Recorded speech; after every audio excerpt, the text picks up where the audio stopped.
तो दोस्तों आज कंप्लीटिंग स्क्वायर मेथड के बारे में सीखेंगे। इससे पहले हम फैक्टराइजेशन को डिस्कस कर चुके हैं और फिर हम क्वाड्रेटिक फार्मूला की तरफ चलेंगे।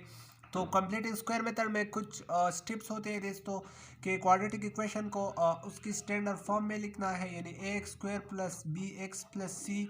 हमें इक्वेशन को इस फॉर्म में रिड्यूस करना होगा।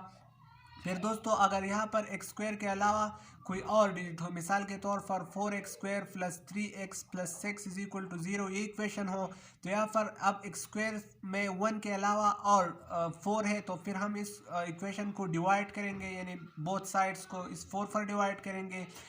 फिर हम जो कांस्टेंट टर्म है दोस्तों इसको इक्वेशन के इस साइड पर लाएंगे, यानी shift the constant to the right hand side. और फिर हम square half the coefficient of x and add the square to both side.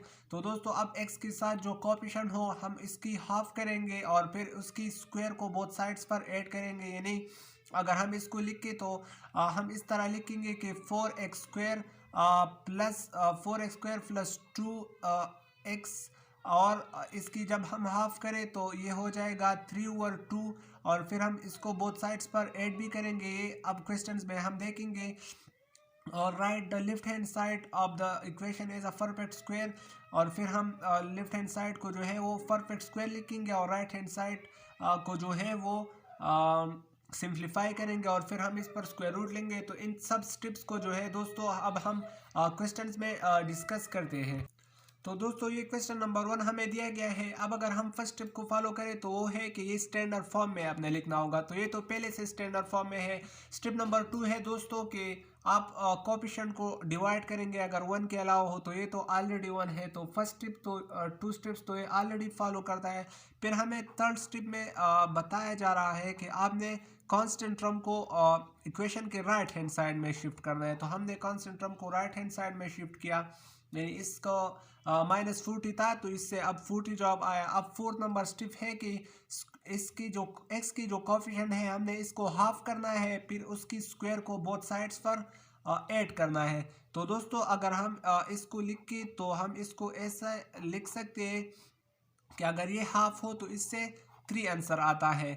अब हमने इसको इक्वेशन के बोथ साइड्स पर ऐड करना है, तो 2 इंटू 2x, तो हमने इस 3 इसकी हाफ 3 है, यानी 6 की हाफ 3 है, तो हमने इसको यहाँ पर ऐड किया और हम अब इसको यहाँ पर भी ऐड करेंगे। ये 2x मैंने इसलिए लिखा दोस्तों क्योंकि इससे ये वाला फार्मूला बनता है कि a plus b whole square वाला फार्मूला, यानी a square plus b square plus 2ab वाला फार्मूला बनता है। तो मैंने इसको फार्मूला की शक्ल में लिखा और x के कोएफिशिएंट को मैंने हाफ किया तो वो 3 बनता है, और फिर मैंने इसको इसकी स्क्वायर को बोथ साइड्स पर ऐड किया, यानी इसकी स्क्वायर को भी है पर ऐड किया और इसकी स्क्वायर को इक्वेशन के लेफ्ट साइड पर भी ऐड किया और राइट हैंड साइड पर भी ऐड किया। तो दोस्तों अगर हम अब इसको सॉल्व करें तो इससे ये फार्मूला बनेगा कि x प्लस 3 होल स्क्वायर, और अगर इसको करें तो इससे आता है 49, यानी 40 और प्लस 3 की अगर हम करें तो इससे 9 आता है, तो 40 प्लस 9 इज इक्वल टू 49।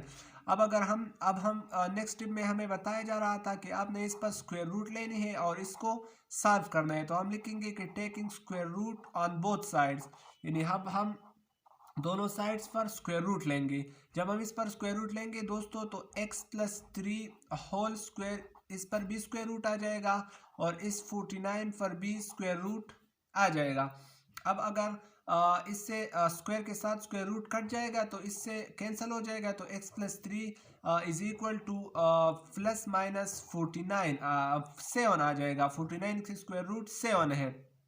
तो अगर हम लिख के दोस्तों कि आइदर x प्लस 3 हमारे साथ बराबर हो जाएगा 7 की, या हम लिख सकते हैं कि x प्लस 3 हमारे साथ बराबर हो जाएगा -7 के। तो अगर हम इससे x की वैल्यू मालूम करें दोस्तों तो वो हो जाएंगी 7 माइनस 3, और यहाँ पर हो जाएंगी -7 -3। तो दोस्तों यहाँ पर x की वैल्यू आ जाएंगी 4 और यहाँ पर x की वैल्यू आ जाएंगी -10। तो इससे इसकी जो सोल्यूशन है वो बनती है। अब क्वेश्चन नंबर 2 को सॉल्व करते हैं। क्वेश्चन नंबर 2 को सॉल्व करते हैं। तो ये भी सेम वाला प्रोसीजर हम फॉलो करेंगे कि पहले देखेंगे कि क्वाड्रेटिक फॉर्म में है कि नहीं है। तो ये ऑलरेडी क्वाड्रेटिक फॉर्म में है और कोएफिशिएंट भी 1 है, तो पहले दो ये फॉलो करता है। फिर नेक्स्ट स्टेप में हमें कांस्टेंट को इक्वेशन की लेफ्ट साइड पर शिफ्ट करना है। तो कांस्टेंट को जब हम इधर लिफ्ट करेंगे यानी +11 से ये -11 बन जाएगा। फिर हम इसकी कोएफिशिएंट को हाफ करेंगे और इसकी स्क्वायर को बोथ साइड्स पर ऐड करेंगे, यानी इससे हम फिर फार्मूला बनाने की कोशिश करेंगे। तो इसके साथ पहले हम तो -2x लगाएंगे और फिर 10 को हाफ करेंगे तो इससे 5 आता है और -11। फिर हम यानी हमने इसको हाफ किया और इसको एक स्टेप हमने जो है ये एक्स्ट्रा किया। अब हम इसकी हाफ को बोथ साइड्स पर जो है वो ऐड करेंगे, यानी इसको पहले हमने हाफ किया एक्स की कोएफिशिएंट को, अब इसकी हाफ को हम स्क्वायर की शक्ल में दोनों साइड्स पर ऐड करेंगे तो ये ऐसा हो जाएगा। यहाँ पर भी हम जो है इसकी हाफ को स्क्वायर की शक्ल में ऐड करेंगे। तो अगर हम इसको देखें तो ये वाला फार्मूला बनता है कि x - 5 होल स्क्वायर और यहाँ पर आ जाता है -11 + 25। तो दोस्तों अगर हम यहाँ पर लिखें तो x - 5 होल स्क्वायर हो जाएगा और -11 + 25 से 14 आंसर बनता है। तो अब 14 आंसर बनता है। तो अब हमें x की वैल्यू चाहिए। तो नेक्स्ट स्टेप में हम taking square root on both sides लिखेंगे। तो जब हम दोनों साइड्स पर स्क्वायर रूट लेंगे तो ये x - 5 बराबर, यानी स्क्वायर रूट जब हम लेंगे तो ये स्क्वायर के साथ कट जाएगा और 14 पर प्लस माइनस जो है वो स्क्वायर रूट बन जाएगा। तो अगर हम लिख के दोस्तों फिर कि आइदर x - 5 बराबर हो जाएगा 14 के, यानी 14 के, और 14 स्क्वायर रूट के, और x - 5 बराबर हो जाएगा -14 स्क्वायर रूट के। तो अगर इससे हम x की वैल्यू मालूम करना चाहे दोस्तों तो ये 14 स्क्वायर रूट +5 बन जाता है। और अगर हम यहाँ पर लिखना चाहे तो ये -14 स्क्वायर रूट -5 बन जाता है। अब अगर हम देखें तो हम इसको ऐसा भी हम इसको लिख सकते हैं कि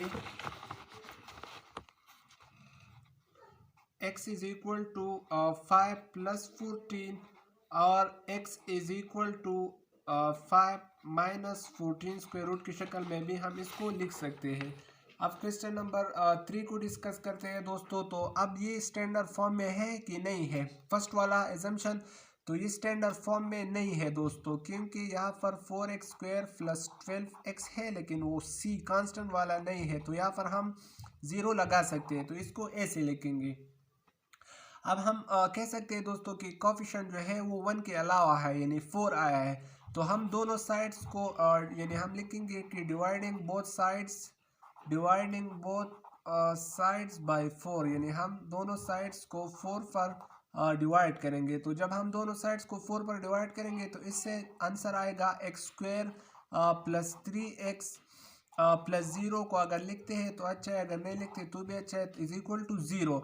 अब हम कांस्टेंट वाले टर्म को इक्वेशन के इस साइड पर लाएंगे तो ये तो 0 है, तो हम इसको इस तरह लिख सकते हैं कि 3x = 0, यानी 0 अगर 0 के साथ प्लस b हो या -b हो तो कोई फ़र्क नहीं पड़ता। अब हम इस x की जो कोएफिशिएंट है इसको हाफ करेंगे और इसकी स्क्वायर को बोथ साइड्स पर ऐड करेंगे। तो हम x² लिखेंगे, फिर वो 2x लिखेंगे, यानी हम फार्मूला बनाने की कोशिश करेंगे। और फिर इस x को जब हम x की कोएफिशिएंट को हाफ करेंगे तो ये 3/2 बन जाएगा। अब हम इसकी नेक्स्ट स्टेप में इसकी जो स्क्वायर है उसको इक्वेशन के दोनों साइड्स पर ऐड करने की कोशिश करेंगे। तो ये 3/2 होल स्क्वायर और प्लस ये 0 अगर लिखे तो अच्छा है।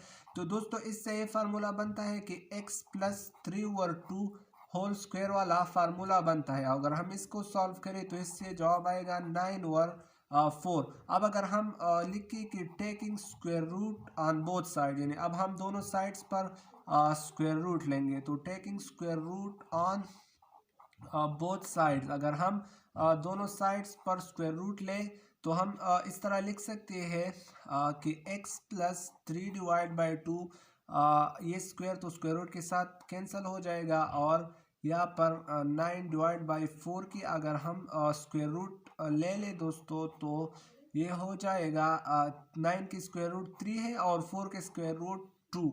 तो ये हो जाएगा। अब अगर हम लिख के दोस्तों कि आइदर, तो हम लिख सकते हैं कि x की वैल्यू बराबर हो जाएंगी 3/2 -3/2, और हम लिख सकते हैं दोस्तों कि x की वैल्यू बराबर हो जाएगी 3/2 -3/2। तो अगर हम इसकी एलसीएम ले लें तो ये बन जाएंगे 3 और 3, तो इससे 0 आंसर आता है, क्योंकि इससे 0 और 0/0, तो x की एक वैल्यू हो जाएंगी 0।